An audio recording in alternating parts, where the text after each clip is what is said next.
high school, I have some free time, so let's get into this. Pokemon Day is coming up. By the time I'm recording this, it will be in 2 days. So let's talk about some potential things. There's been talks in the community about either being Johto or Unova. Today, let's talk about the potential Pokemon Legend Johto game.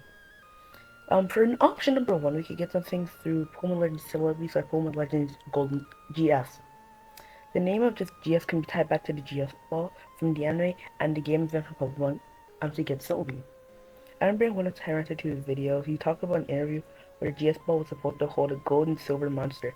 Maybe in Pokemon Legends GS, Sylvie takes us to slash chooses us to calm the gold and silver beast.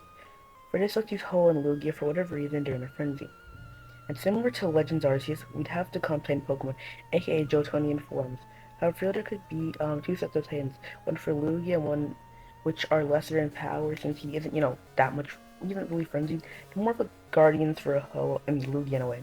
However, the last three for Ho are for Ho, which are the legendary beasts in their original form. And these Pokemon have more shadowy energy.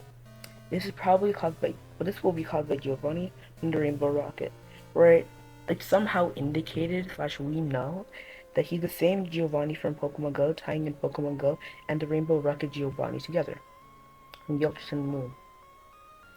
Our second option, the game starts where we get a vision of Volo given to us from Arceus to help us warn about him. We wake up and there's an incident near the ruins house, usually some kind of explosion or a burglary that happens there, where different forms of unknown fly out and a mysterious man hides away and run. That man obviously would be Volo. You're unable to go to the ruins of House during the entire game. Instead, you go around the region, finding the different unknown forms, similar to finding Arceus plates with some special unknown forms, which amp up the power of another Pokemon, aka the Jontonian forms you would find there. Alongside getting the unknown, you would have to worry about the energy of the ruins of Alpha and good Pokemon, resulting in a stage of Alpha Pokemon, but less than Noble Pokemon. You're in like a golden glow similar to Nobles. The main story as well as depending on the state of Johto, was you make the Brass and Burn Tower where it starts, with the tower being burned down and you locating the Pokemon that has to do with it. The Pokemon has not been really named yet, but I feel like it's kind of suspicious that, it just magically burned down.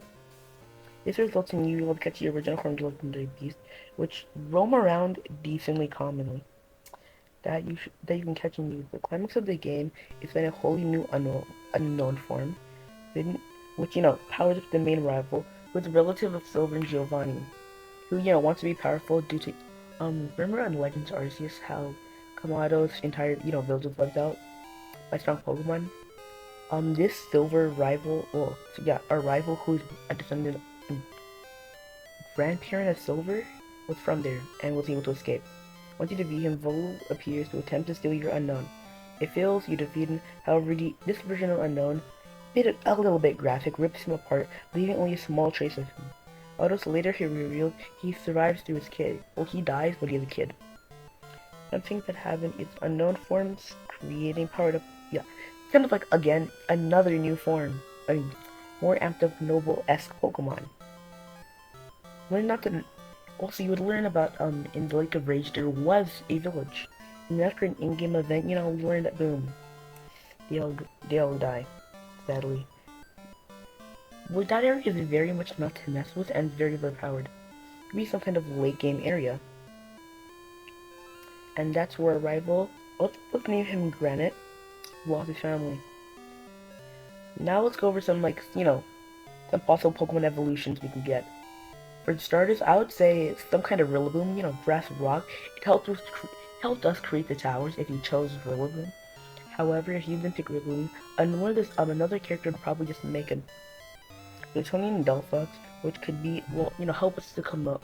Could be, what am I say, Kimono?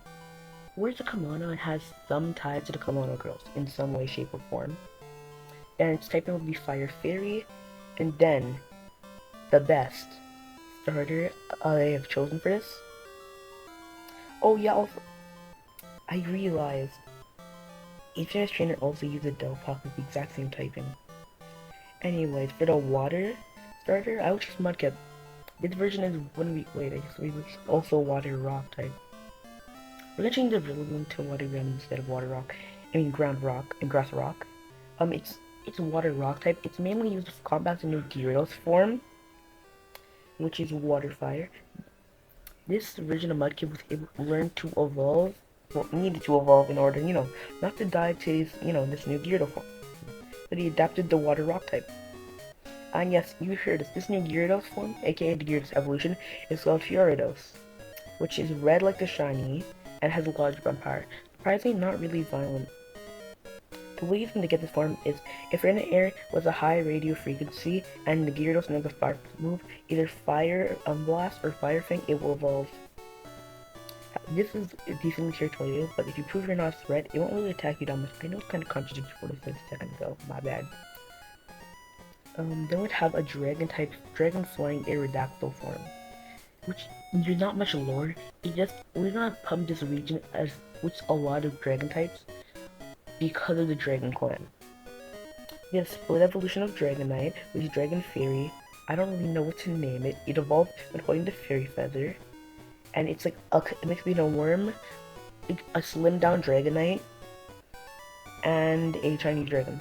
A new Charkid evolution which take down 15 dragons, infuse armor, and make dragon essence armor some kind. Boom. Fire dragon type Charcadet.